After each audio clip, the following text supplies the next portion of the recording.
ஒரு புண்ணிய பூமி. ஒரு காலத்திலே இந்த உலகம் முழுமையும் சனாதன தர்மம் நிலைத்து இருந்தது. பிற்காலத்திலே மற்ற மதங்கள் வழிபோக்கர்கள் போல வந்து வந்து வந்து மெல்ல ஆக்கிரமித்துக் கொண்டது. நம்முடைய சனாதன தர்மம் யாரால் எப்பொழுது தோற்றுவிக்கப்பட்டது என்ற ஒரு அனாதியான எந்த ஒரு விதமான ஒரு சான்றுகளும் இல்லாத ஆதியில் தோன்றிய மதம் சனாதன தர்மம். அந்த சனாதன தர்மத்திலே தன்னகத்தே பெரும் காப்பியங்களை கொண்டுள்ளது. ராமாயணம், மகாபாரதம் போன்ற பெரிய இதிகாசங்கள் நமக்கு கிடைத்த பெரிய பொக்கிஷம். இரண்டாவதாக நம்முடைய பாரத தேசம் வாஸ்துப்படி மிகவும் அழகாக அமைந்துள்ள ஒரு தேசம். பல்வேறு புண்ணிய நதிகளை தன்னகத்தே கொண்டுள்ளது. இவற்றிலே நாம் மனிதர்களாகவும் தேவர்களாகவும் நினைக்கின்றவர்கள் உலகிலே அவதாரம் செய்து தர்மத்தை நிலைநிறுத்துகிறார்கள். அவ்வகையிலே பெருமாள் தசாவதாரங்கள் இருக்கிறார். நமக்கு தெரிந்தது தசாவதாரம், இன்னும் எத்தனையோ அவதாரங்களை அவர் எடுத்திருக்கிறார். இதுல ஒரு பூர்ண அவதாரம் அப்படின்னு நம்ம நினைச்சோம்னா 10 அவதாரங்கள்ல ராமாவதாரம், கிருஷ்ணாவதாரம் பூர்ண அவதாரங்கள். மனிதனாக ஒரு தாய் தந்தைக்கு பிறந்து வளர்ந்து மனிதன் அனுபவிக்கின்ற அத்தனை இன்ப துன்பங்களையும் அனுபவித்து மண்ணில் மறைந்து போகின்ற ஒரு பூரண அவதாரம் பெருமானுடைய அவதாரம். இதுல கிருஷ்ணன் நம்ம எடுத்துட்டோம்னா அப்பப்ப அவர் தன்னோட சுபீரியர் பவரை காமிச்சுட்டே இருப்பார். அது கடவுளோட அம்சம் என்கிட்ட இருக்கின்ற மாதிரி அப்பப்போ சில சித்துவேலைகள் மாதிரி அவர் பண்ணிட்டு இருப்பார். ஆனா நாம நம்மை போல ஒரு மானுட வடிவம் கொண்டு எப்பேற்பட்ட துன்பம் வந்தாலும் தர்மத்தை உடக்கூடாது அப்படிங்கிற ஒரு சிந்தனையில இந்த ராமாயணம் முழுக்க அவருடைய டிராவல் அப்படியே அந்த ராமாயணம் முழுக்க அந்த தர்மத்தை மறக்காம ஒரு மனிதனா இருந்தாலும் தனக்கு 1000 துன்பங்கள் வந்தாலும் தன்னுடைய தர்மத்திலே வழிவாமல் வாழ்ந்து வந்தவர் நம்முடைய ஸ்ரீராமபிரான். அவருடைய ஜனன தினமாகிய இன்று அவருடைய ஜனனம், அவருடைய கல்யாண குணங்களை பற்றி கூடியிருந்து குளிர்வோம். இந்த ராம காதை என்பது பல்வேறு புலவர்களாகவும் பல்வேறு உவமையாளர்களாகவும் பல்வேறு மொழிகளிலும் ராமாயணம் இருந்தாலும் மூல நூல் என்பது வால்மீகி ராமாயணம். அந்த வால்மீகி முனிவர் சிச்சர் அப்படிங்கிற ஒரு பெயரோடு வாழ்ந்து கொண்டிருக்கிறார். அவர் ஒரு நல்ல குடிப்பிறப்பிலே பிறந்தவர். அவர் வளர்ந்த இடம் என்பது ஒரு கல்வர் தொழில், பிறர் பொருளை அபகரிக்கின்ற கல்வர் தொழில் புரிகின்ற ஒரு குடும்பத்திலே அவர் வாழ்ந்து வருகிறார். அவருடைய தொழில் என்பது வழிப்பறி, கொள்ளை, அது போன்ற ஒரு செயல்களை செய்து கொண்டிருக்கிறார். ஒரு சமயம் அவர் கானகத்திலே தெரிந்து கொண்டிருக்கும் போது சப்த ரிஷிகள் வழியாக வருகிறார்கள்.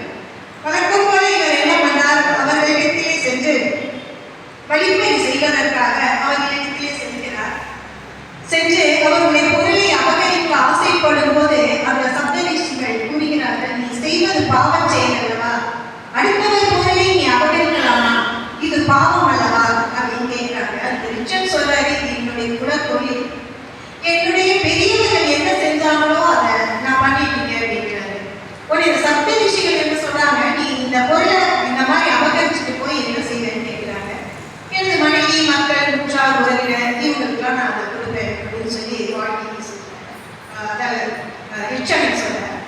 உடனே இவர் சொல்ற, நீ போ, என்னை குப்பை எல்லாம் குப்பை கொடு, அவங்கள்ட்ட கேளு, நான் இது பாவம் பண்ணி சம்பாதிச்சுட்டு கொண்டு வர்ற ஒரு பொருள், இதுல பாவம் வந்ததுன்னா அதை நீங்க ஏற்றுப்பீங்களா அப்படின்னு சொல்லி உறவினர்கள், மனைவி, மக்கள்கிட்ட கேளுன்னு சொல்றாரு.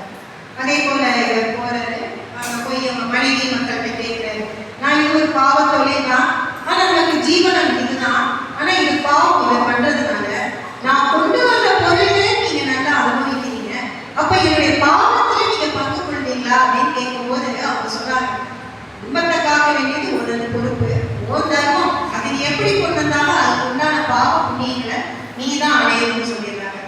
திருப்பி மறுநாள் ஞானத்துக்கு அந்த ரிஷிகள் வரும்போது இவர் அந்த விஷயத்த சொல்ல, இது மாதிரி நான் வீட்டில் போய் கேட்டேன், அவங்க எல்லாம் வந்து பாவத்தை நீ தான் வச்சுக்கணும், பொருட்களை எனக்கு கொடுன்னு சொன்னாங்க.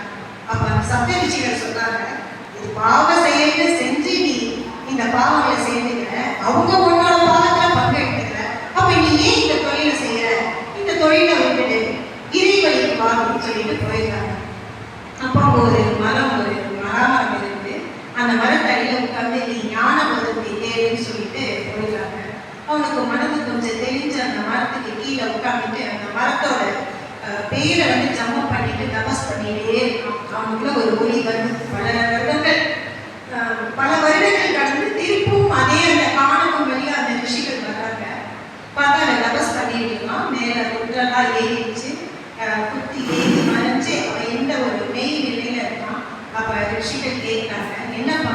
ஆமா, நான் செய்வது பாவத்தொழில்னு தெரிஞ்சுட்டேன், இறைபக்தியை தேடுவதற்காக நான் தவசில் இருந்துட்டேன் அப்படின்னு சொல்லணும். நீ வந்து பல வருடங்கள் அந்த புத்தகத்துல இருக்க, இது உனக்கு மறு ஜென்மம் போல, அதனால நீ இன்னையிலேருந்து வாழ்வீதி அப்படிங்கிற ஒரு பெயரோட நீ அழைக்கப்படுன்னு சொல்லிட்டு போறாங்க. அப்ப அந்த மரத்துக்கு அடியில் அவர் வந்து மராமரம் மராமரம் மராமரம் சொல்லி சொல்லி சொல்லி அது அவருக்கு ராம் ராம் ராம் ராம் ராம் அப்படிங்கிற ஒரு உச்சரிப்போட அவர் அதை நினைச்சே தபஸ் பண்ணிட்டே இருக்கிறார். அப்போ ஒரு சமயம் அரக்கர்களோட அட்டகாசம் இந்த பூலோகத்துல ரொம்ப அதிகமாயிடுச்சு. ராவணன், மாரிசன், சுபாகு, வாலி போன்ற ராட்சசர்களும் அசுரர்களும் இந்த பூமியிலே பல்வேறு விதமான துன்பங்களை மக்களுக்கு இணைத்துக் கொண்டிருந்தார்கள். அப்பொழுது தேவர்கள் எல்லாம் சென்று உரையிடுகிறார்கள் பிரம்மாவிடம், இந்த ராவணன் கடும் தவம் புரிந்து பல்வேறு வரங்களை பெற்று சாகா வரம் வாங்கி பூமியில அட்டகாசம் பண்ணிட்டு இருக்கான், மனிதர்களுக்கு பெரிய தொல்லை கொடுத்துட்டு இருக்கான், எங்களுக்கும் தொல்லை கொடுக்குறான், நவக்கிரகங்களை கட்டி வச்சுட்டான், எங்களால எதுவுமே பண்ண முடியல, இப்படி ஒரு வரத்தை கொடுத்துட்டீங்களே அப்படின்னு சொல்லி பெருமாள் போய் கேட்கிறார். அப்ப பெருமாள் சொல்றார், கூடிய சீக்கிரம் வந்து நான் அவதாரம் பண்ணுவேன், இந்த பூமியில நான் அவதாரம் பண்றேன், அந்த அவதாரம் பண்ணும்போது அரக்கர்களை அழிக்கிறதுக்காக நான் அவதாரம் பண்றேன் அப்படின்னு சொல்லி சொல்றாரு. இப்ப இந்த வால்மீகி முனிவர் கதை இருக்கும் இல்லையா, அவர் என்ன பண்றாரு, காசியருக்கு வந்து ஒரு துணையா பரத்வாஜ முனிவருக்கு அவர் ஒரு துணையா இருந்து அவருடைய குடும்பத்துல இருந்து பல்வேறு விதமான சிருஷ்டிகள் பண்ணி அவர்கிட்ட வந்து ஒரு சீடரா இந்த வால்மீகி பகவான் இருக்கார். ஒரு காலம் வழியா செல்லும் போது அவர் நீராட்டத்துக்காக பரத்வாஜர் என்ன பண்றார், தன்னுடைய மரபை தன்னுடைய பொருட்களை அந்த வால்மீகி பகவானிடம் கொடுத்துவிட்டு இவர் நீராட்ட செல்கிறார். அப்போது இந்த வால்மீகி பகவான் என்ன செய்யறார், நம்ம நீராடிட்டு வர வரைக்கும் நம்ம இந்த காணகத்துல கொஞ்சம் சுத்தி பார்த்துட்டு வரலாம் அப்படிங்கிற மாதிரி அந்த காணகத்தை சுத்தி பார்த்துட்டு இருக்கும்போது 2 அஞ்சு பறவைகள், ஒரு ஆண் பறவை ஒரு பெண் பறவை, இரண்டும் மிகவும் சந்தோஷமாக விளையாடி கொண்டிருக்கின்றன. அப்பொழுது அவங்க ஒரு வேடன் வரைக்கின்றார். அந்த வேடன் என்ன பண்றான், ஒரு அம்பை எடுத்து அந்த ஒரு பறவை மேல விட்டுறான். அந்த ஆண் பறவை துடிச்சு அந்த ஆண் பறவை இறந்து போயிட்டு, அப்ப பெண் பறவை என்ன பண்ணுது, அடிச்சுட்டு படபடன்னு அடிச்சுட்டு ரொம்ப கதறது அழைப்பு. அப்ப அந்த வால்மீகி பகவானுக்கு வந்து கோபம் வந்தது. அந்த பெண் பறவை வந்து இது அழக பார்த்து அந்த வேடனை சபிக்கிறான்னா எப்படின்னா, அது ஒரு பாடல் வடிவம் மாதிரி சந்தத்தோட ஒரு ஸ்லோகம் மாதிரி வருது. அது அவர் அறியாம சபிச்சுல, ஆனா அது ஒரு ஸ்லோகம் மாதிரி ஒரு ரொம்ப அழகா ஒரு பாடல் வருது. அதை சபிச்சு முடிச்சதுக்கு அப்புறம் தான் இவருக்கு உணர்வு வருது, நம்ம ஒரு முனிவர், கோபம், தாபம், ஆசை, காமம், குரோதம் எதுவுமே கிடையாது, நம்ம சபிச்சிட்டமே அப்படின்னு சொல்லி ரொம்ப வருத்தப்படுறப்ப பரத்வாஜர் சொல்றாரு, இது வந்து இறைவனால தீர்மானிக்கப்பட்டது, நீ இப்ப இந்த கோபத்தில் சொன்ன இந்த வார்த்தைகள் ஒரு பதங்களாகவும் ஒரு பாடலாக உன்னுடைய சீடர்கள் பாடிக்கொண்டு இருக்கிறார்கள். இதே போல நீ நிறைய கதைகள், இதே போல ஸ்லோகங்கள் நீ ராமகாவை வந்து இதில் நீ எழுதணும் அப்படிங்கிற மாதிரி அவர் தோன்றாரு. அவர் பிரம்மனும் என்ன சொன்னாரு, உனக்கு வந்து இந்த பூமியில இந்த ராமகாதைய எழுதுறது உன்னுடைய பணியாக நியமிக்கப்பட்டிருக்கிறது, கடவுளோட அனுகிரகம் அப்படின்னு சொல்லி சொல்றாரு. அதோட ஒரு வரமும் கொடுக்குறாரு, உனக்கு கடந்த காலம், நிகழ்காலம், எதிர்காலம் இது மூன்றுமே உனக்கு கிடைக்க சித்தி வாய்க்கும் அப்படின்னு சொல்லிடுறார். அந்த வால்மீகி பகவான் எழுதிய மூல நூல்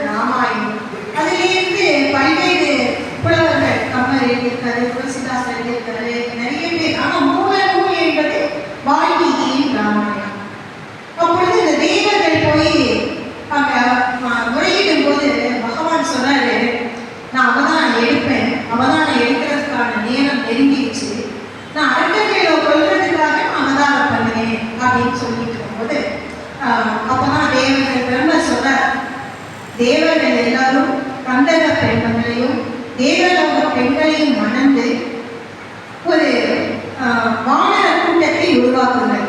அவர்கள் பலசாலியாகவும் நினைத்த உருவத்தை எடுப்பதற்காகவும் வருவார்கள். அதோடு ராமனோட சங்கு சக்கரம் ஆதிசேஷன் அவங்களும் அந்த அரக்கர்களை அழிப்பதற்கு உதவியாக ஜென்மம் எடுப்பார்கள். தன்னுடைய கொட்டாவியில் இருந்து ஜாம்பவான் என்ற கரடியையும் அவர் உருவாக்குகிறார். இவர்கள் எல்லோரும் அசுரவதத்தை செய்வதற்காக பூமியில் அவதரிக்கப் போகிறார்கள். இந்த சூழ்நிலையிலே பெருமாள் என்ன நினைக்கிறாரு, அவர் தேர்ந்தெடுக்கலையா தன்னுடைய பெற்றோர்கள் எப்படி இருக்கணும், அவர் ஆசைப்பட்டு ஒரு பெற்றோர்கள்ட்ட வரணும்னா தசரத மன்னன் அயோத்தியை ஆண்டு வந்து கொண்டிருக்கிறான். 60,000 ஆண்டுகள் வாய்க்க பெற்றவன். 3 பட்ட மகிழ்ச்சி அவருக்கு உண்டு. கோசலை, சுமித்திரை, கைகேயி, அது இல்லாமல் 60,000 மனைவிகள், 16,000 மனைவிகள், எத்தனையோ சொல்கிறார்கள். ஆனால் இவர்கள் 3 பேரும் பட்ட மகிழ்ச்சி. அந்த காலத்துல பல்வேறு மனைவிகளை திருமணம் செய்து கொண்டது ஒரு வழக்கத்தில் இருந்ததுனால அது ஒரு குற்றமா யாரும் கண்டுபிடிக்கிறார். ஆனா அவர் அந்த நாட்டை அவர் எப்படி ஆண்டாருங்கிறது தான் ஒரு பெரிய உதாரணம். அயோத்தியில எந்த ஒரு வீட்டுக்குமே கதவு கிடையாது, யாருமே ஏழை என்பது கிடையாது, யாருமே படிக்காதவர்கள் என்பது கிடையாது. அதாவது ஒரு இடத்துல வறுமை இருந்தாலும் கொள்வாரும் இல்லை, கொடுப்பாரும் இல்லை. கொடுப்பாருன்னா கொள்வார் யாரும் இல்லை, அதனால கொடுப்பாரு இல்லை. அந்த அளவுக்கு அந்த நாட்டு மக்கள் சுகமோகமா எந்த ஒரு வறுமையும் இல்லாம ரொம்ப பாதுகாப்போடு ஒரு தந்தை தன் குழந்தைகளை பார்ப்பது போல அந்த குடிமக்களை ரட்சித்துக் கொண்டிருந்தார். மகா அரசாணி எல்லா நாடுகளிலும் அவர் வெற்றி கொண்டு ஒரு பெரிய சக்கரவர்த்தி திருமகனாக நிகழ்ந்தார். 60,000 ஆண்டுகள் அவர் வாழ்ந்துட்டு. இதுல ராமர் அந்த இடத்தை அவர் ஏன் தேர்ந்தெடுக்கிறார்னா, அப்பா தசரதர், அம்மா கோசலை சதா சர்வகாலமும் தனது குலதெய்வமான ஸ்ரீ ரங்கநாதனையே முகித்துக் கொண்டிருப்பதால் நல்ல ஒரு தேஜஸ் பொருந்திய நல்ல எண்ணங்கள் உடைய ஒரு தாய், அவரிடத்திலே நாம் ஜென்மம் எடுக்கலாம் என்று அவர் மனதிலே எழுதி கொண்டிருக்கிறார். அப்பொழுது இந்த வால்மீகி பகவான் இந்த கதைகளை எப்படி எழுதுறாருன்னா 500 சருக்கம் 24,000 ஸ்லோகம் கொண்டு இந்த வால்மீகி ராமாயணத்தை எழுதுகிறார். 7 காண்டங்களாக பிரிக்கப்பட்டதுல முதல் காண்டமும் இறுதி காண்டமும் பிற்கால சேர்க்கை, அதாவது வால்மீகியே ஒரு கதாபாத்திரமாக இது வருவதால் இது பிற்கால சேர்க்கையாக இருக்கலாம் என்று கூறுகிறார்கள். யுகங்கள் 4 திரும்பி அந்த யுகங்கள் தான் வரும். யுகம், திரேதாயுகம், துவாபராயுகம், கலியுகம். 28% திரேதாயுகத்தின் முடிவில் வால்மீகி தோன்றுகிறார். வால்மீகி பகவான் தோன்றி இந்த ராமாயணம் பாலகாண்டத்திலிருந்து எழுதுகிறார். இதுல அவர் ஜனனம் என்பது மிகவும் முக்கியமான ஒரு பகுதியாக கருதப்படுகிறது. இந்த தசரதனுக்கு எல்லாமே அமைந்தது, ஆனால் அவருக்கு ஒரு பெரும் குறை இருந்தது. நம் நாட்டு மக்களை நன்கோட ரட்சிக்கிறோம், மிக அழகாக காத்து வருகிறோம், ஆனால் நமக்கு பின்னால் ஒரு வாரிசு என்பது இந்த அயோத்தியிலே இல்லை. அவர் தனக்கு அப்பான்னு கூப்பிடணும்னு ஆசைப்படல, ஈவெட்டிய பண்ணணும்னு ஆசைப்படல, தன்னுடைய மக்களை ரட்சிக்கிறதுக்கு நமக்கு ஒரு வாரிசு வேணும்னு நினைச்சு மனசுல ரொம்ப கவலைப்படுறாரு. என்ன பண்ணதெல்லாம் அவருக்கு ஒரு குழந்தை இல்லை. தன்னுடைய மந்திரி சுமந்திரன் அழைச்சு குலகுருவா இருக்க வசிஷ்டர் அழைச்சிட்டு வர சொல்லி சொன்னார். அவர் வசிஷ்டர் வாமதேவர் 2 பேரையும் அழைச்சிட்டு வராங்க. அப்ப தசரதன் சொல்றாரு, இந்த நாட்டை எனக்கு பின்னாடி காப்பாற்றுறதுக்கு ஒரு வாரிசு இல்லை, அது என் மனசுல ரொம்ப உறுத்தலா இருக்கு, என்ன பண்ணலாம்னு சொல்லி ஒரு ஆலோசனை கேட்கிறாரு. ஆலோசனை கேட்கும்போது வசிஷ்டர் சொன்னார், அங்க தேசத்துல ரோமபாதன்னு ஒரு மன்னன் இருக்கான். அவனுடைய நாடு ரொம்ப வறட்சியில இருந்தது. எங்க பார்த்தாலும் பசி, பட்டினி, பஞ்சம், மக்கள் உணவுகளுக்காக ஒருத்தருக்குறதல், அடித்துக் கொள்ளுதல், அது போன்ற ஒரு முக்கியமான ஒரு பயங்கரமான சூழ்நிலையில அந்த நாட்டுக்கு என்ன பண்ணணும்னு அவருடைய மந்திரிகள் எல்லாம் சொன்னாங்கன்னா ரிஷியசிங்கர் என்று சொல்லுவாங்க. அதான் கை கொட்டு முனிவர். அவர் வந்து எப்படின்னா கவர்ச்சிகளோட பேரன், யுபகண்டரோட பையன். அவனை வந்து ஆண்கள் மட்டுமே வளர்த்து வர்றாங்க, அம்மா இல்லை. பெண்களோட வாடை படாமல், பெண்களை பற்றிய அறிவு இல்லாமல் அவர் அப்பாவும் தாத்தாவும் வளர்த்துட்டு வர்றாங்க. காட்டில் வளர்ந்த அவருக்கு இந்த சுக போகம், பலவிதமான உணவுகள், இது எதை பற்றியுமே தெரியாது. காடுகள் இருக்கிறதுனால பழங்களை புசிச்சுட்டு அவர் அந்த காட்டுவாசி மாதிரியே அவங்களோடையே இருந்து வெளி பழக்க வழக்கங்கள் இல்லாமல் மற்ற இன்பங்கள் இல்லாமல் வளர்ந்து வருகிறார். அவர் எப்படியாவது நம்ம நாட்டுக்கு கூட்டிட்டு வந்துடணும், அவர் பாவம் பட்டா இந்த வறட்சி எல்லாம் அறியும் அப்படின்னு சொல்றாங்க. உடனே இவர் என்ன பண்றாரு, சரி அதை எப்படி அழைச்சிட்டு வரணும்னா அவ்வளவு பெரிய அது சாதாரணமான விஷயம் இல்லை. ஏன்னா அப்பாவோடையே வளர்ந்தவர், தாத்தாவோடையே வளர்ந்தவர், பெண்களின் அன்பு தெரியாம வளர்ந்தவர். அவர் எப்படி இருக்குன்னா ஒரு 4-5 பெண்கள் அனுப்பி பல்வேறு விதமான பண்டங்களை செய்து, இனிப்புகள், சுவையான பதார்த்தங்கள், கனிகள் இவற்றையெல்லாம் கொடுத்து அவரிடம் அதை கொடுத்து வளர்ந்து இருக்கிறார்கள். இந்த பெண்களும் காட்டுக்கு போறாங்க. காட்டுல போய் விளையாடிட்டு அவர் கண் பண்ண மாதிரியே விளையாடுறாங்க. விளையாடிட்டு அவர் பார்க்கும்போது இந்த உணவுப் பொருட்கள், தின்பண்டங்கள் இதையெல்லாம் கொடுக்குறாங்க. அதை சாப்பிடும் போது அவருக்கு தெரியும், இந்த பழங்கள், இந்த தின்பண்டங்கள்லாம் நம்ம சாப்பிட்டதுக்கு ரொம்ப சாத்வீகமான உணவு தான் சாப்பிடுறோம், இது ரொம்ப நல்லா இருக்கே அப்படின்னு சொல்லிட்டு அந்த பெண்கள் கூப்பிடுறாங்க, எங்க நாட்டுக்கு வாங்க, நம்ம இன்னும் உங்களுக்கு நிறையா தரோம்னு சொல்லிட்டு. உடனே இவர் என்ன பண்றாரு, தந்தையிடமும் தன்னுடைய தாத்தாவிடமும் சொல்லாமல் அவர் வருகிறார், அங்கதேசம் வருகிறார். ரிஷியசிங்கர் அங்கதேசம் வந்ததும் ரோமபாதரின் மகள் சாந்தை என்பவள் அவரை அவருக்கு மனமுடித்துக் கொள்கிறார்.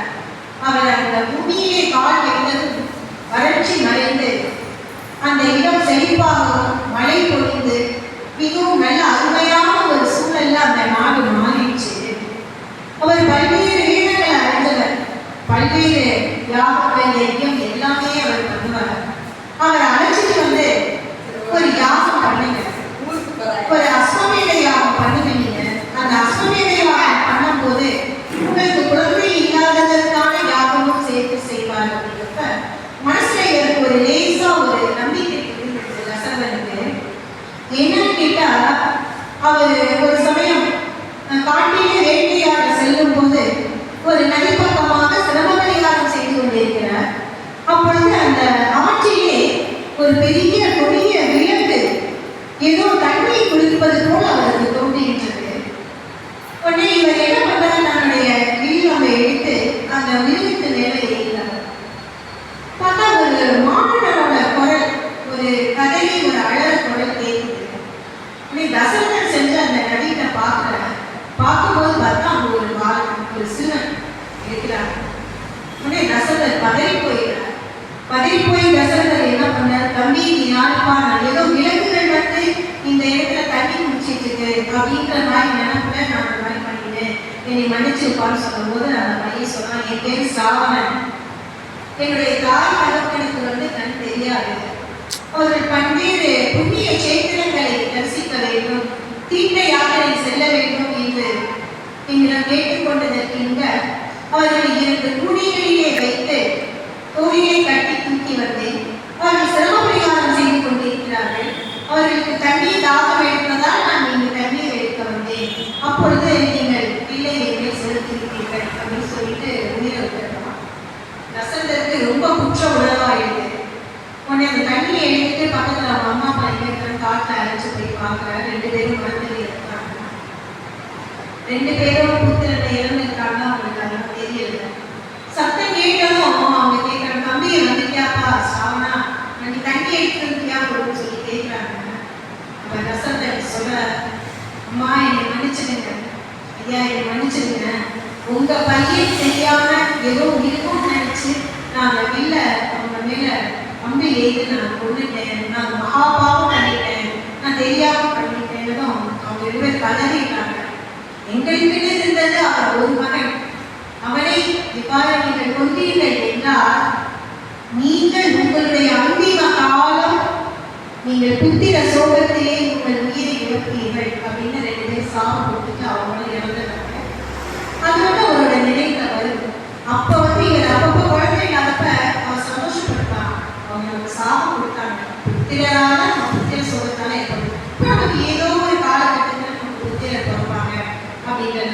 நம்பிக்கையோட இந்த ரிஷியேஷத்தை அழைச்சு அஸ்வமேதையாக பண்ணலாம் அப்படின்ற மாதிரி அவர் தீர்மானம் பண்றார். மற்ற மந்திரிகளையும் அழைச்சு அஸ்வமேத யாகத்துக்கு நல்ல சர்வ லட்சணமும் பொருந்திய குதிரையை வாங்க சொல்றார். அதற்கு தேவையான ஏற்பாடுகளை செய்கிறார். அயோத்தி மாநகரம் முழுக்க படையிட்டு இந்த யாகம் நடக்க போறதை சொல்றாங்க. அஸ்வமேத யாகத்துல இடையில ஒரு சொல்றாங்க, கல்பசூத்திரங்கிற நூல்ல குழந்தை இல்லாததுக்கு புத்திர காமேஷ்டி யாகம் பண்ணலாம் அப்படின்னு ஒரு அதர்வண வேதத்துல இருக்கிறதுனால அதையும் செய்யலாம் அப்படிங்கிற மாதிரி விசேஷங்களை அழைச்சிட்டு இந்த இடத்துல யாகம் வளரலாம் அப்படின்னு சொல்லி வர்றாங்க. அங்க பெருமாள் ரொம்ப தயாரா இருக்கார், அவதாரம் பண்ணணும் அப்படின்னு சொல்லிட்டு அவர் ரொம்ப தயாரா இருக்காரு. அப்ப இந்த அருமையான இடத்தை அவர் தேர்ந்தெடுத்ததுக்கு எப்படி சொல்றாருன்னா, அந்த அயோத்தி மாநகரம் இன்று முக்தியான ஒரு நகரம். அயோத்தி மதுராவிலும் இல்லைன்னா நாம் முக்தி அடையலாம். அப்பேற்பட்ட ஒரு அயோத்தி நம் ஆழ்வார்களால மங்களாசாசனம் செய்யப்பட்டது. வடநாட்டு கவிஞர்களும் புலவர்களும் அதை மிகவும் அருமையாகவும் பாடியிருக்கிறார்கள். அதிலே கம்பன் பாடுகிறார், நீரிலே உறங்கும் சங்கம், நிழலிலே உறங்கும் மேதி, தாரிலே உறங்கும் வண்டு, தாமரை உறங்கும் செய்யா. இது அயோத்தியோட சிறப்பு. அதாவது நீர்ல சங்கு உறங்குது, நிழலிலே மேதி மற்ற வண்டுகள் இருக்குது, தாமரை உறங்கும் செய்யா. தாமரை மலையில லட்சுமி தேவி உறக்கம் போடுறார். இது பெரிய சிறப்பான நீங்க கேட்கக்கூடாது. எந்த ஒரு அமைதி இருக்கோ, எந்த இடத்துல ஒரு கவலை இல்லையோ, அங்கதான் நல்ல ஒரு தூக்கம் வரும். அந்த ஊர்ல அவங்க எப்படி அந்த அயோத்தி மாநகர மக்கள் எப்படி விருந்தினர்களை உபசரிப்பாங்கன்னா, முந்து முக்கணியின் நாண உதிரை. முந்து முக்கணினா வாழை மாம்பழா, ஒரு கலவாழை இடம் போடுறாங்க. முந்து முக்கணியின் நாண உதிரையில், அதாவது பலவிதமான பருப்புகள், உளுத்த நெய்.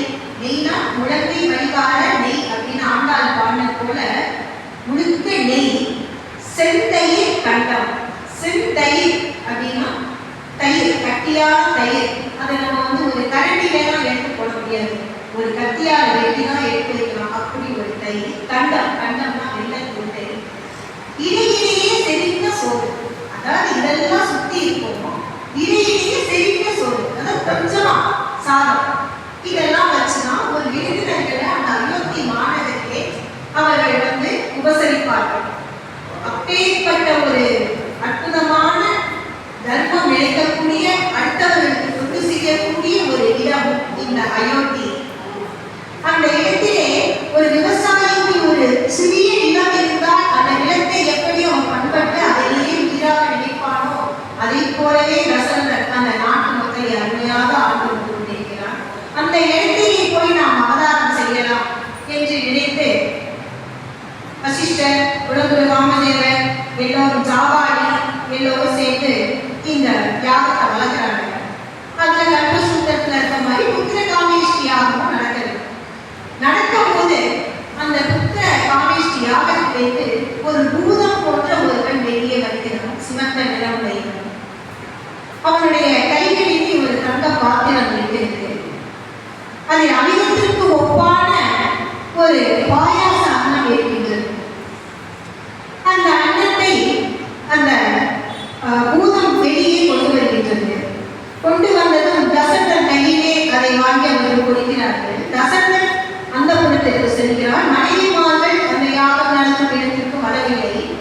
அந்த புறத்திற்கு செல்கிறார். சென்று அங்கே 3 மனைவியரும் இருக்கிறார்கள்.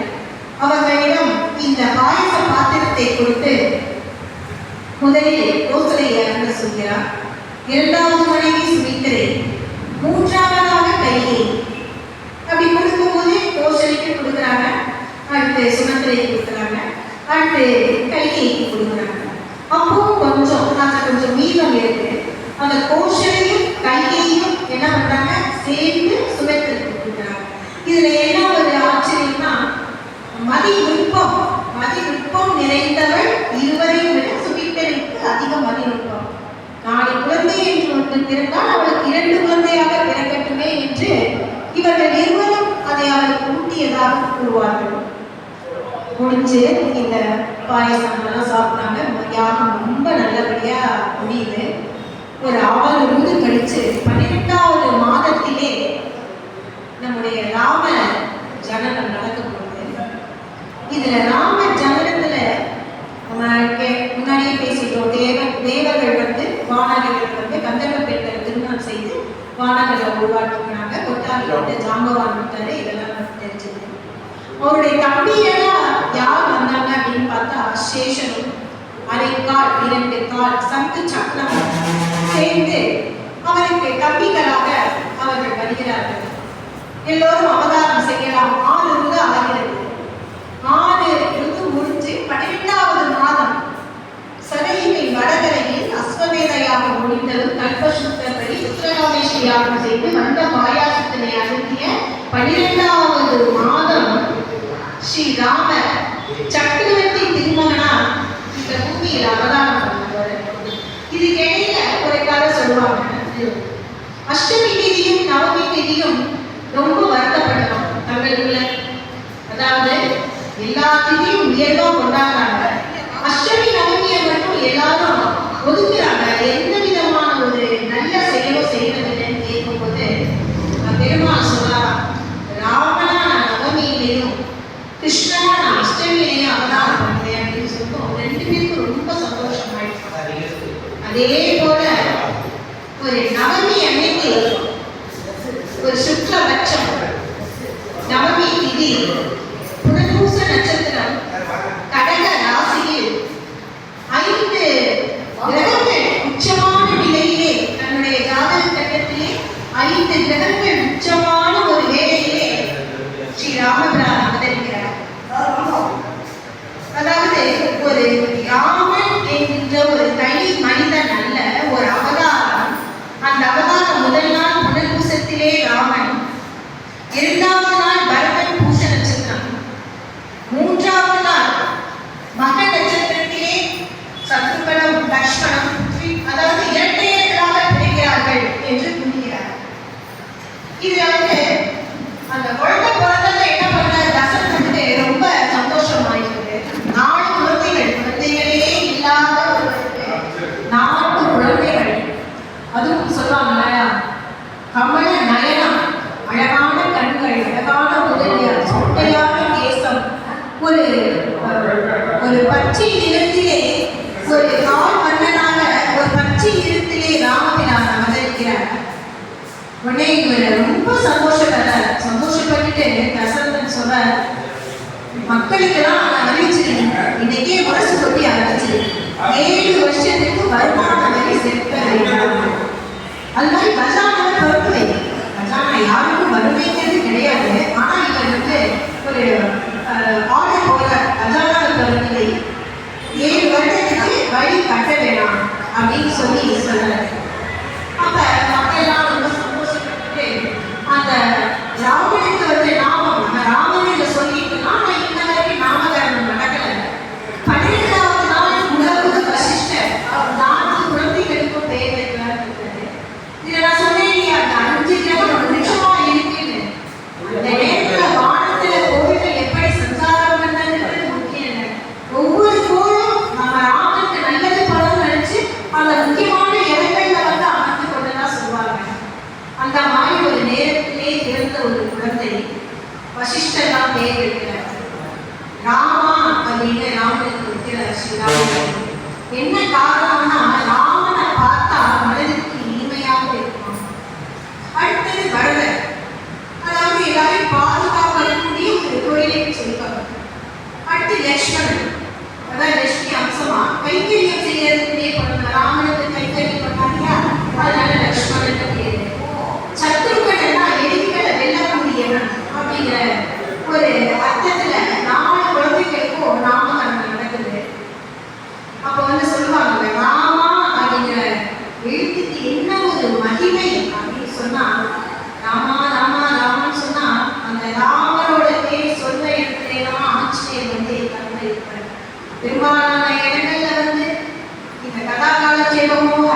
ஆஞ்சநேயர் அங்கே இருக்க. அப்ப பின்னாடியே அந்த அம்சமான சிவன் வர. ஆஞ்சநேயர் வந்து சிவனோட அம்சம் இல்லையா? ராமனோட நாமத்தை ஜபிக்கிறதா சிவன் வர. பக்கத்திலே சிவனோட சேர்த்து பார்வதி வர. சிவன் பார்வதி வந்துட்டாங்களா? குடும்பத்தோட கணவதியும் முருகன் வர்றாங்க. அவங்க வந்துட்டாங்கன்னா அந்த இடத்துல அவங்க மாமா பெருமாள் எல்லாமே இருக்காங்க. பெருமாளா லக்ஷ்மி வரா. அப்ப அந்த இடத்துல என்ன ஆகுது? லக்ஷ்மி கடாட்சம் நிறைஞ்சிருது. ராமாங்கிற ஒரு பெயர் சொன்னா அந்த இடத்துல லக்ஷ்மி கடாட்சம் வந்து மக்களோட ஏழ்மை நிலை மாறுங்கிறத காஞ்சி மகா பெரியவாள் ஒரு தடவை ஒரு ஏழை வந்து அவர்கிட்ட சொல்றாரு, நீ ஏழ்மையா இருக்க, எனக்கு வறுமை இருக்கு, ராமநாமத்தை ஜதி இதெல்லாம் நடக்கும் சொல்லிட்டு காஞ்சி பெரியவர் சொல்றாரு. ராமநாமத்தோட வைத்திய இதுல வந்து வீட்டுல மணக்கிறாங்க. குழந்தையா இருக்கும் போது வசிஷ்டரோட குடும்பத்துல போய் 4 பேரும் பல்வேறு விதமான சகல வித்தைகளும் வேதங்களையும் கற்றுக்கொண்டு அவர்கள் 4 சிறு குழந்தையாக இருக்கிறார்கள். 4 பேர் 3 சோரஷ வருஷம் சிறு குழந்தை இங்கே தசரகட்ட வாழ்ந்துள்ள அந்த மாதிரி ஒரு சமயத்துல விஸ்வாமித்ர மகர்ஷி என்ன பண்ண ஒரு நாள் அவரோட அரண்மனைக்கு வந்தார். விஸ்வாமித்ரரை பற்றி அவங்க எல்லாருக்கும் தெரியும். துர்வாசருக்கு அடுத்த கோபக்காரர் விஸ்வாமித்ரர். ரொம்ப ஒரு நல்ல தன்மையான ஒரு மனிதனா வரும்போது வாயில் பார்ப்போம். வாயில் இருக்கவங்கலாம் என்ன பண்றாங்க? ஓடி போய் தசரத மகாராஜா என்று சொல்றாங்க. விஸ்வாமித்ர மகர்ஷி வந்துட்டு இருக்காரு. தசரதர் என்ன ஒரு உயர்ந்த பண்பு பாருங்க. எப்பேற்பட்ட சக்கரவர்த்தி திருமகனாய் சக்கரவர்த்தியாக இருந்தாலும் முனிவர்களும் யோகிகளும் சாதுக்களும் வரும்போது ஓடி சென்று அவர்களை மரியாதை செலுத்தி அழைத்து வருவது என்பது எப்பேற்பட்ட ஒரு பண்பு. அந்த பண்போட தசரதர் என்ன பண்ணார்? ஓடி போய் வரவேற்கும் போது என்ன நடக்குது? பொழியாத இடத்துல மழை பொழிஞ்சா எப்படி இருக்குமோ அந்த மாதிரி எனக்கு சந்தோஷமா இருக்கு. குழந்தையே இல்லாம குழந்தை பிறந்தா என்ன சந்தோஷமா இருக்கு, அவ்வளோ சந்தோஷமா இருக்கு. உங்களை மாதிரி உண்டா அப்படின்னு ரொம்ப புகழ்ல விஸ்வாமித்திர எல்லாத்தையும் கேட்டுட்டு சகல விதமான உபச்சாரங்களையும் அனுபவிக்கிறார். அனுபவிச்சுட்டு நான் உங்கள்கிட்ட ஒரு உதவி கேட்டு வந்திருக்கேன், நீ எனக்கு அந்த உதவியை பண்ணணும் அப்படின்னு சொல்றாரு. நீங்க சொல்லுங்க, என்ன ஒரு வகையா இருந்தாலும் நான் வந்து விளையாட நான் செய்வேன் அப்படின்னு சொல்ற விஸ்வாமித்திரர் சொல்ற, உன்னுடைய மூத்த புதல்வர் ராமனை என்னிடம் கொடு, நான் தாராவனத்திற்கு அழைத்து செல்வேன். எங்களை யாரும் கோபம் இந்த விஷயங்களை செய்ய விடாமல் ராஜர்களும் அடக்கிகளும் எங்களை மிகவும் துன்பப்படுத்துகிறார்கள். அதிலிருந்து என்னை காக்க உன்னுடைய மூத்த புதல்வனை கொடு என்று கேட்கிறார். தசரதற்கு மயக்கமே வந்துச்சு. ஏன்னா ரொம்ப நாள் கழிச்சு தவம் இருந்து புத்திரகாமேஷ்டியாகம் பண்ணி பிறந்த குழந்தை அவங்க சிறு பாலன். அவரை போய் இவர் ராட்சசனா இருக்கிறதுக்கு ஒரு பச்சை குழந்தை கேட்கிறாரு அப்படின்னு சொல்லிட்டு இவர் கேட்கிறாரு. சுவாமி அந்த சிறு பாலன் நானே உங்களுக்கு உங்களுக்கு வந்து எத்தனை வருஷம் உங்களோட யாகத்தை வந்து ரசிக்கணும்னு நீங்க நினைக்கிறீங்களோ அத்தனை வருஷம் நான் வந்து எங்க ரசிக்கிறேன். அதெல்லாம் முடியாது. விஸ்வாமித்திர சார் வந்ததும் ரொம்ப புகழ்ந்து பேசுறேன். நீ குழந்தையே வந்து படிச்ச மாதிரி உங்களை பார்க்க சந்தோஷமா இருக்கு அப்படின்லாம் இது பண்ணிட்டு நான் இப்போ வந்து உடனே ஒரு உதவி கேட்டதும் நீ அந்த மனித சரி நல்லா இருக்கு. அதாவது நல்லா இரு அப்படிங்கிற வார்த்தை நம்ம நல்லா இருக்கலாம். இப்ப நம்ம காலையில யாராவது நமஸ்காரம் பண்ண நல்லா இருக்கு சொன்னா நல்லா இல்லை அப்படின்னா என்ன அப்படிங்கிறதுல ஒரு கோபமா அது மாதிரி விஸ்வாமித்திரர் உடனே கெஞ்சி பார்த்தாலும் ஒன்றும் முடியல. உடனே மயக்கம் போட்டு கீழே விழுந்துடும். குழந்தைகளும் மற்றவங்களாம் வந்து தண்ணியெல்லாம் கெஞ்சி இது பண்ணணும். வசிஷ்டர் நீ வந்து பயப்படாம விஸ்வாமித்திரரோட அவர் நம்ம குழந்தைகளை கண்மாறி பார்த்துட்டு சகல விதமான வேதம் சிரேஷ்டை எல்லாத்தையும் கற்றுக் கொடுத்து நம்மளுடைய குருகுல முறைகளை என்ன சொல்லிக் கொடுத்தோமோ அதை விட சில நுட்பமான விஷயங்களையும் கற்றுக் கொடுப்பார். நீ அவரோட பயப்படாம சொல்றேன். ராமன் ஒரு இடத்துல இருந்தா பின்னாடி அவரோட லக்ஷ்மணனும் போவார். 2 பேரும் செல்கிறார்கள். காடகாவனத்துக்கு செல்கிறார்கள். செல்லும் பொழுது அங்கே கோபம் இதெல்லாம் நடக்க விடாம என்ன பண்ணிட்டு இருக்காங்க? மாம்ச மழையும், அதாவது ரத்தமும் சொட்ட சொட்ட மேலே அகத்திகள் வந்து மாம்ச மழை அப்படியே பொழியறாங்க. இவங்களுக்கு யாகம் தடைபடுது. அதுக்காக ராமனையும் லக்ஷ்மணையும் அனுப்பிச்சிருக்காரு. ராமன் என்ன பண்ணுவானா, அந்த யாகத்தை சுத்தி சுத்தி இரவு பகல் பாராம ராமனும் லக்ஷ்மணனும் அதாவது அந்த யாகத்தை எப்படி காத்தாங்கன்னா, கீழிமைய மேலிமை காப்பது போல, அதாவது அந்த கீழிமை கொண்டுனா மேலிமை மூடிக்கும், அது மாதிரி அதை கண்ணும் கருத்துமா அந்த யாகத்தை காக்குறாங்க. அப்பதான் தாடகை வர்றா. தாடகை ரொம்ப அட்டகாசப்பட்டா, என்ன அவங்களுக்கு பண்ண தெரியல.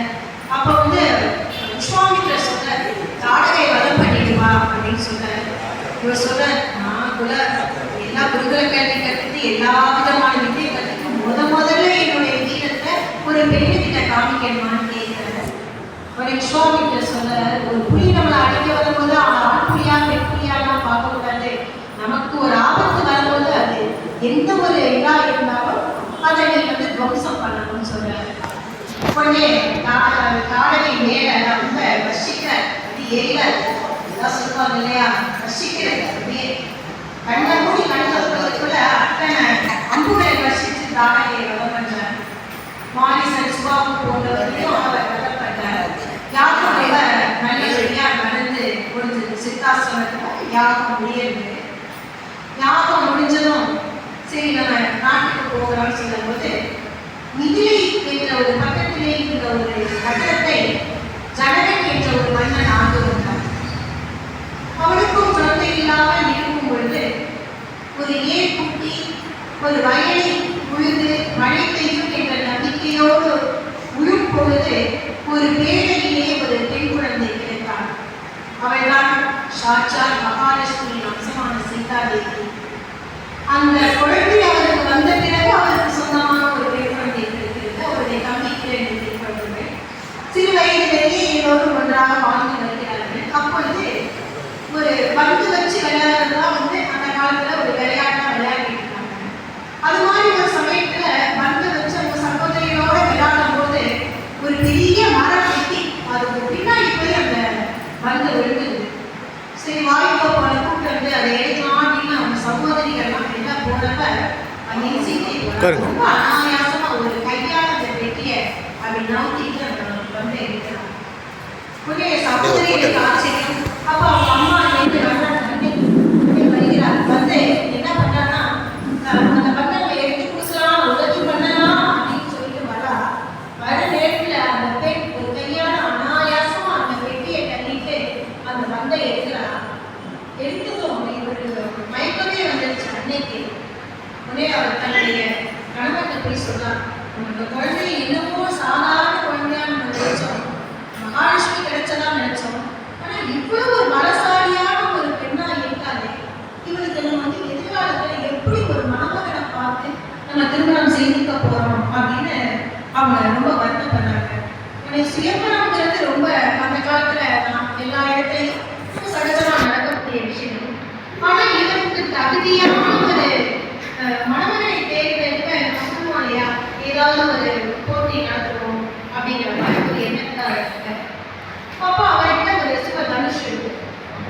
அது வந்து ரொம்ப பாரம்பரியமா ரொம்ப கடினமான ஒரு என்ன சொல்றது, மிக கனமான ஒரு பொருள். அதை எடுத்து கையாளணும், அதை எடுத்தா போதும். இந்த மண்ணை எடுத்த செய்திக்கு அவரை நம்ம ஜோடி சேர்த்துலாம் அப்படின்னு சொல்லிட்டு ஜனங்கள் நினைக்கிறார். சுயமலம் அறிவிக்கிறார். அப்பதான் இவங்க சொல்ல அந்த நாட்டில் சுயமலம் அறிவிச்சிருக்காங்க. சும்மா போகும்போது ஒரு திருவிழா நடக்குது, ஒரு பூஜை நடக்குதுன்னா அந்த ஊரே விழா கோலமா இருக்கும். அதை நம்ம பார்த்துட்டு போலாமா அப்படின்னு சொல்லிட்டு ராம லட்சுமணன் அழைச்சிட்டு வர்றாங்க. வந்துட்டே இருக்கும்போது ஒரு சோலை வழியா வர்றாங்க. அந்த நாட்டில் வந்து ஒரு இடத்துக்கு வந்ததும் ஒரு ஏதோ ஒரு சக்தி, ஒரு சாணித்தியம், ஒரு அருள் ஏதோ அந்த இடத்துல உள்ள நுழைஞ்சதும் மனசுக்கு வந்து ராமனுக்கு ரொம்ப மனசுக்கு ஏதோ ஒரு பண்றது ஏதோ ஒரு சூழல். அப்ப கேட்கிறாரு ராமன், இந்த இடம் ஏதோ ஒரு அருள் நினைச்ச இடமா இருக்கு, சாணித்தியமா இருக்கு, காணகமா இருக்கு, ஆனா இந்த இடம் ஏன் இந்த மாதிரி இருக்கும்போது மகிழ்ச்சிகளா ரொம்ப நல்ல மனசுக்குள்ள இருக்கும். அவங்க வந்து குழந்தைங்களுக்கு வந்து தப்ப சொல்லியே தர மாட்டாங்க.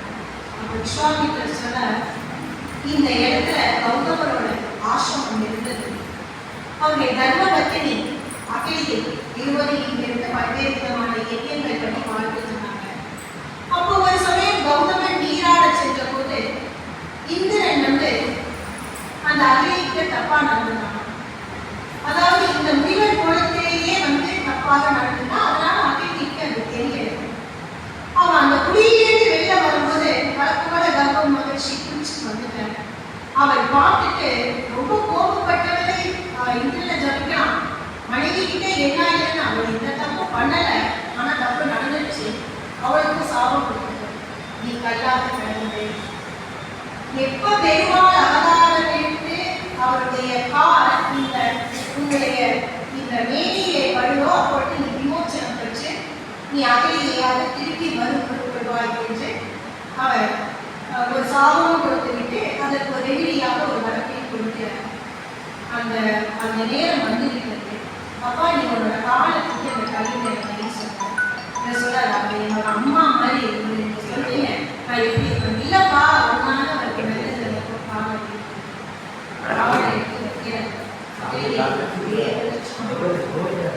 எல்லா இடத்திலையுமே பெண்கள் தவறு செய்யாவிட்டாலும் தண்டிக்கப்படுகிறார்கள். அது அன்றிலிருந்து இன்று வரை நடந்து கொண்டுதான் இருக்கிறது. ஆனால் சாப விமோச்சனம் பெருமாள் திருவடிகளாக இருக்கிறது. அப்போ கூட அவருக்கு தெரியாத நம்ம பெருமாளோட அவதாரம் அப்படிங்கிறது தெரியாது. அவர் ஒரு மாணவன் மாதிரியே இன்ப துன்பங்களை உணர்ந்துதான் அவர் வந்துட்டார். வரும்போது என்ன நடக்குது, அவர் வந்துட்டே இருக்கார். அப்ப அந்த ஒரு உப்பரிகை அப்படின்னு அந்த அரண்மனையில மேல சீதா தேவி இருக்கிறார். ராமன் நடந்து வர்றாரு. எப்பவுமே நம்ம ராமன் இல்ல பொதுவாக ஆண்கள் நேர்கொண்ட பார்வை நிமித்த நன்மை. அதாவது அவர் கஜயானை கதிகீரோன்னு அப்படி யானை நடந்து வர கம்பீரமா நடந்து வருவார். அப்படி கம்பீரமா அப்படி மேல பார்த்துட்டே நடந்து வர்றாரு. பெண்கள் எப்பவும் தலைக்காலமும் கீழே நம்ம பார்த்துட்டு அப்ப கண்ணி மாடத்துல சீதை நிற்கிறார். அவரும் கீழே நோக்கிட்டு இருக்கும்போது ராமன் வர இப்பேற்பட்ட ஒரு வத்சல்யமான இவ்வளவு ஒரு அழகான கம்பீரமான ஆணாக இருக்கிறாரே கண்ணி மாடத்துல நின்று அண்ணனும் நோக்கினார் அவரும் நோக்கினார். கம்பர் பாடிப்பட்டு பார்க்கிறாங்க. பார்த்துட்டு வந்தாங்க. இவங்க அது ஒரு வேடிக்கை பார்க்கறதுக்காக அந்த அரண்மனைக்கு வந்தாங்க. அப்ப சுயமரம் நடக்குது. விஸ்வாமித்திர போறா இங்க வரவழைச்சு அழைச்சிட்டு போய் ஆசனம் கொடுத்து அமர வைக்கிறாங்க. பல்வேறு விதமான மன்னர்கள், எல்லா நாட்டுக்குள்ள நில மன்னர்கள், தென்னில மன்னர்கள், சட்டமன்றங்கள் எல்லாரும் வந்தாங்க. ஆனா யாராலையும் அந்த ஒரு வில்ல கையாளவே முடியாது. கையாளனா என்ன, இது நடத்த கூட அவங்களால முடியாது. எல்லாரும் முயற்சி பண்றாங்க. அப்ப ஜனங்களுக்கு ரொம்ப பயம் வருது. எல்லாருக்கும் நம்ம அழைக்கிற அனுப்புறோம். எல்லாருமே வந்துட்டாங்க. ஒருத்தர் கூட அதை கையாளலையே. ஒருத்தர் திருமணம் நடத்தாமையே போகணும்னு கவலை பண்ணாங்க ஜனங்களுக்கு. அப்ப வசந்தன் சொல்றாங்க. இவர் விஸ்வாமித்திரர் சொல்ற, தம்பி நீ போ. ராமனை பார்த்து சொல்ற, நீ போ அந்த வில்ல எடுத்து கையாளணும் அப்படின்னு சொல்றாங்க.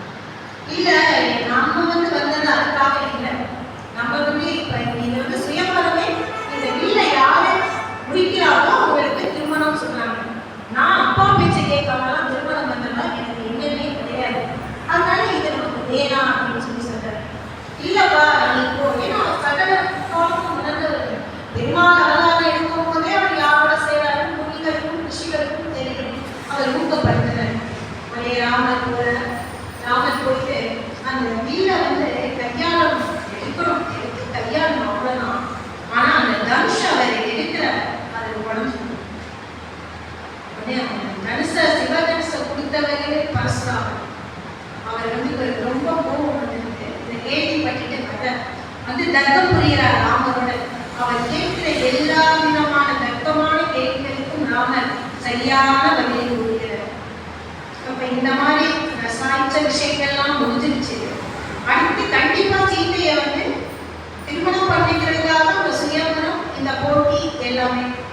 அப்ப ராமன் சொன்னாங்க, நீ இந்த போட்டியில ஜெயிச்சிட்டப்பா என்னுடைய பெண்ணை நீ திருமணம் பண்ணிக்கணும்னு சொல்லிட்டே இருக்காங்க. ராம சொல்ற, அப்பா இல்லாம அதெல்லாம் எதுவுமே நடக்காது. அப்பாவோட அனுமதியோட தான் திருமணம் நடக்கும் அப்படின்னு சொல்லிடுறாங்க. உடனே ஓலை அனுப்புறாங்க. இதுல அயோத்திக்கு அனுப்புறாங்க. இதுல லங்கையிலேருந்து அயோத்திக்கு ஓடி அனுப்புறாங்க. உடனே அக்காலத்துல எப்படின்னா பெண்கள் பட்டத்து மகிழ்ச்சியா இருந்தாலும் இன்னொரு இடத்துக்கு செல்ல மாட்டார்கள். தசரதன் தன்னுடைய குலகுரு வசிஷ்டர் வாமதேவர் காவல் எல்லாவரையும் மற்றவர்கள் மந்திரிகள் புடைசூழ படைவீரர்கள் புடைசூழ இதழைக்கு செல்கிறார். தன்னுடைய மற்ற 2 மகன்களையும் அழைத்து செல்கிறார். அழைத்து சென்று இவருக்கு 2 மகள்கள், லக்ஷ்மணனுக்கு ஊர்மிளை, ராமனுக்கு சீதை, லக்ஷ்மணனுக்கு ஊர்மிளை, பரதனுக்கு மாண்டவி, சத்ருகனுக்கு சுதகீர்த்தி 4 பேரையும் திருமணம் செய்திருக்கிறாங்க. ஒரே மேடையில் திருமணம் நடக்குது. உங்களுக்கு தான் தெரியும், தெய்வ திருமணம் மாதிரி சீதா கல்யாணம், சீதையும் ராமனை பற்றி நம்ம சீதா கல்யாணம் ஒவ்வொரு கல்யாணங்களையும் பாருவோம். நீங்க கேட்கலாம், என்ன சீதையும் ராமனும் எல்லாரும் சேர்ந்து கல்யாணம் முடிச்சிங்க, அவங்க என்ன சந்தோஷமாவா இருந்தாங்க அப்படின்னு கேட்காதீங்க. அந்த சீதாராம கல்யாணத்தினாலதான் அந்த அரக்கர்கள் அழிஞ்சாங்க, நமக்கு ஒரு சந்தோஷம் கிடைச்சது. ஒரு மனிதனாகப்பட்டவன் ஒரு வாழ்க்கையில என்னதான் அவதாரம் பண்ணணும், கஷ்டங்கள் துயரங்கள் எல்லாத்தையும் அனுபவிச்சுதான் ஆகணும். ஆனா அதையெல்லாம் அனுபவிச்சாலும் தர்மத்தை விட்டு கொடுக்க கூடாதுங்கிற ஒரு பெரிய உதாரணம் நம்முடைய ராமர்.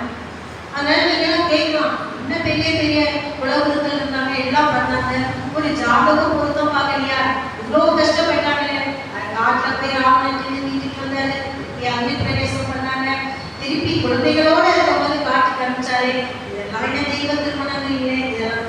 ஆனா எது நடந்தாலும் ராம தர்மத்தை விட்டு கொடுக்கலங்கிறத நமக்கு ஒவ்வொரு செய்தியும் நமக்கு தெரிவிப்பதற்காக இந்த அவதாரம். இது ஒரு பூர்ண அவதாரம். திருமணம் செய்து கொண்டு அயோத்திக்கு வைக்கிறார்கள். அந்த 12 வருடங்கள் அவர்கள் வாழ்கிறார்கள். நன்றாக எல்லாமே நன்றாக அருமையாக போய் கொண்டிருக்கிறது.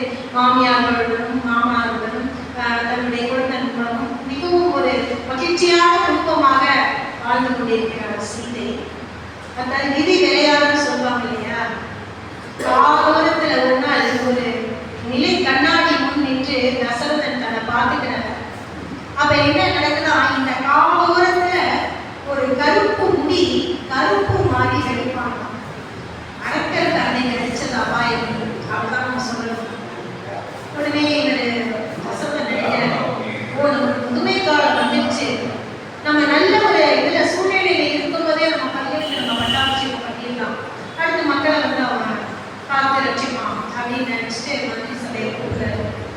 எல்லாரையும் மந்திரிகளை எல்லாம் கூப்பிட்டு ஒரு முடிவு எடுக்கிறார். என்ன எடுக்கிற, ராமன்ற நாடகம் நான் வானப்பிரஸ்தம் போகிறேன், என்னோட வேலைகள் முடிஞ்சிருச்சு, என் குழந்தை பட்டாபிஷேகம் பண்ணிட்டு போகிறேன்னு ஒரு அவையிலே அரசவையிலே ஒரு முடிவை எடுக்கிறார். அதற்கு கைகேயி ஒரு மதிநுட்பம் மிகுந்தவள். தசரதனுக்கு எல்லா வகையிலும் போர்க்காலங்களிலும் கூட துணையாக இருந்தவள். அவள் வேறே நாட்டில் இருந்து திருமணம் செய்து கொண்டு வந்ததும் அவளுக்கு பணிப்பெண்ணாக ஒரு சேவியாக மந்தாரை என்ற ஒரு பெண்ணை அனுப்புகிறார்கள். அவள்தான் சகலமும் கைகேயி.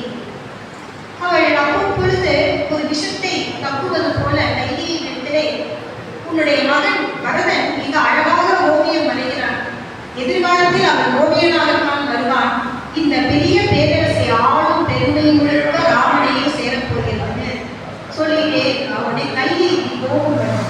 நீ ராமனையே இன்னொரு மனைவியோட குழந்தையை நீ பிரிக்கிற, அவன் தான் எனக்கு குழந்தை, ராமன் தான் எனக்கு குழந்தை, அவனுக்கு பட்டாபிஷேகம் பண்ணது எனக்கு மனப்பூர்வமான குழந்தைன்னு ரொம்ப சந்தோஷமா கொண்டாடுறாங்க.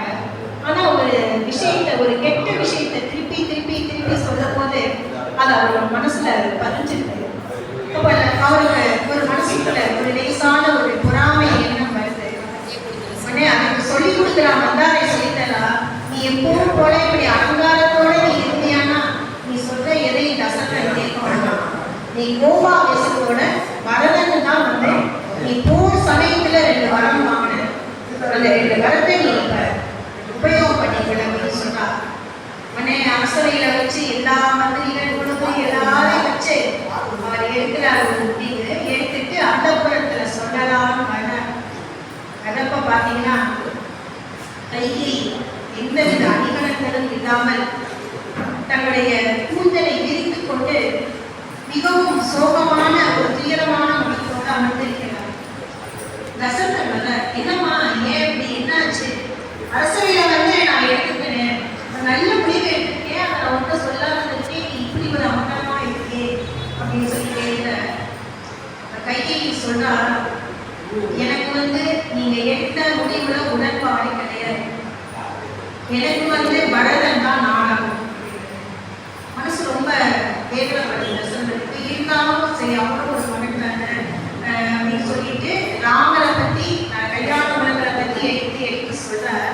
ஆனா கைகேயி கேட்கல. சொல்ற சரி, இவ்வளவு தூரம் அழுத்தமா அவ்வளவு கேட்கறதுனால சரி பரதன் நாடாகணும் அப்படின்னு தெரியல. உடனே கேட்கிறா, நீ 2 வரம் எனக்கு கொடுத்த, ஒரு வரம் நீ சரின்னு சொல்லிட்ட, எனக்கு இன்னொரு வரம் வேணும்னா, அதாவது வேதனையின் உச்ச கட்டம்னா அதுதான் அப்படின்னு நம்ம சொல்லுவோம். ஆனா அது வேதனையின் உச்ச கட்டம் அல்ல, காப்பிய நோக்கம்.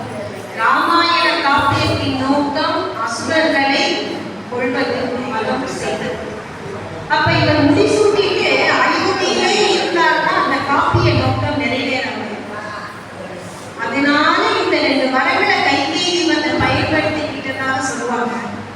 அப்ப என்ன சொல்றா, ராமன் காட்டுக்கு போகணும், இவ்வளவு ஒரு வகையை செய்யலாம், மறுபடி தரித்து காட்டுக்கு துறவர மாதிரி காட்டுக்கு போகணும் அப்படிங்கிற ஒரு வார்த்தையை சொல்லி, அதாவது சொன்ன மாதிரி நெஞ்சில வெயில் பாய்ச்சது போல அவருக்கு இருக்கு. அவருக்கு என்ன பண்றதுன்னு தெரியல. உடனே சொல்றாங்க, அரசவையில எடுத்த ஒரு முடிவை அந்த